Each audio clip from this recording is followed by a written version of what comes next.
امام صادق علیه السلام یې البکاؤون خمسه، پنځه کسان ډېر زیات وژړېدل. هغوی کې یو یوسف علیه السلام و، زه کله به نیمه شپه شوه جیل کې به پاڅېدو، سترګې به کنعان طرف ته وغړولې. خپل پلار یعقوب سره ډېره مینه وه، یعقوب سره ډېر ژړېدل و. دی زوی و چې جیل کې گرفتار دی، قیدي دی، ژاړي ده. یو یې پلار دی چې کنعان کې دی، هغه به کله زوی په زړه شو، یوسف سې به بیا ډېر ژړېدل و. امام صادق علیه السلام روایت په مطابق. دویم پلار حتی قرآن یې وبیضت عیناه فهو کظیم. یعقوب علیه السلام یوسف سې دوره وژړېدو چې سترګې توروالی سپینوالی کې بدل شو، د تورې سترګې ونې سپینې کړلې. اندالته به یوه جمله وایم، مویا که امام سې ژاړو پکار دی د ژړا یعقوب نه زده کو.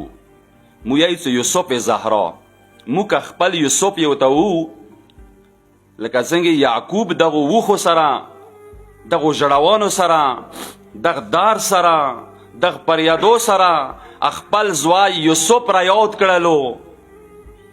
داسې مفت کې نه میلاویږي چې مو وایو چې یا یوسف زهرا العجل. زما د مولا بیړه وکړه. زه اکثر مجلسو کې هم علي ابن مهزیار به جوړېږي، 19 سال حج وسې وکړلو، امام ته 20 سال امام ته ورسېدلو.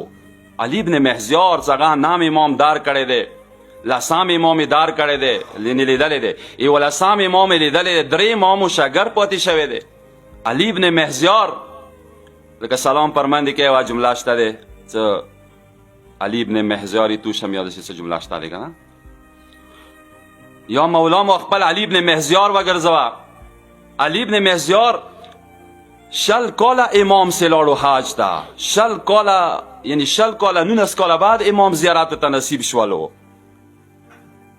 هغه شاګرد انم امام شاګرد دی، لسم امام یې لیدلی، انم یې لیدلی، یولسم یې لیدلی، هسې کله 12 راشي بیا اوسې ژاړي، بیا یې فراق، بیا یې جدایۍ برداشت نشي کوی. احواز ولاو، هغه ځینه به تللو قافلو سره هر کال به حجونه کول. موږ امام یو ته وو، موږ امام علیه السلام سې ژاړو پکار دی مو د یعقوب غنته سترګې اوسې سپینې کړو، هغه نه وروسته به مو ته مهدي میلاو شي. کنې داسې درندو خوبو کې، داسې وټو بسترو کې، داسې ګارمو سترو خوراکو کې امام یو ته وله ډېره سخته دی. سترګې اوسې سپینې که وژړېږه، انا بعد به یوسف خوشبویي درته محسوسه شي، لکه څنګه کنعان نه، لکه څنګه مصر نه کنعان ته د یوسف خط څه نږدې کېدلو، یوسف علیه السلام یعقوب یې زه د یوسف خوشبویي محسوسوم. یعنی دوره عشق ورسره وي چې یوسف نه دی راغلی، د یوسف خط کله نږدې کېږي بیا معشوق ته پاته لګېږي چې یوه ناښکۍ راغلله، ورسره نشته د احساس. دویم ژړا کوونو کې دویم یوسف یعقوب علیه السلام دی چې زوی سې زیات وژړېدلو.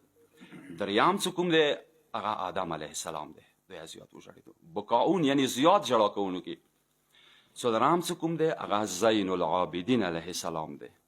تقریبا ځینو روایاتو کې چې 20 سال و ځینو ځایو کې چې 40 سال امام حسین ته وژړېدلو. هر ځای کې امام ژړېدو دا تاسو اورېدلی دي. او پنځم چې کوم هغه ژړونکی وجود دی چې هغه به شپه ورځې به کوکې ویلې، هغه ژړا نه یې مدینې خلک یا تنګ شول چې علي ته یې ویله چې بیبي ته وایه چې یا شپې ژاړي یا ورځ ژاړي. هغه د حسین ستړي مور دی، هغه یې ډېره وژړېدله.